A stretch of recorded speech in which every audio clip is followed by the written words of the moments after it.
Ola, son a parede celular. Son unha capa resistente e ríxida, que rodea a membrana plasmática das células vegetais. Principalmente estou formada de celulosa.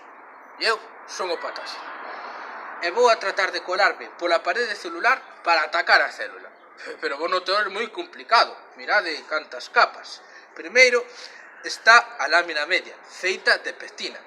Despois está a parede celular primaria, que é moi flexible e está feita de celulosa reticular, hemocelulosa e auga, entre outras sustancias. E por se fora pouco, ainda temos a parede celular secundaria, que é moi ríxida e resistente.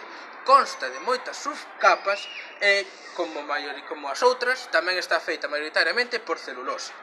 Teño diversas funcións. Unha delas é protexer a célula dos patóxenos, como este que teño ao meu lado atacando.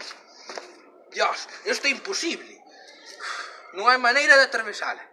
Pero, como di o refrán, se non podes vencer a un inimigo, alíate con ele. Pareceche ben?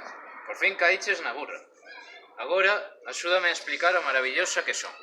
Pois mira, ti non só protexes, sino tamén das forma á célula e únela cas súas compañeiras grazas á lámina media. Non hai que esquecer que dou soporte ás plantas e a impermeabilizar. Sí, e ademais aforras a célula a sufrir danos osmóticos. Efectivamente, son imprescindible para a supervivencia da célula. Aí teño che que dar a razón. És dura de roer.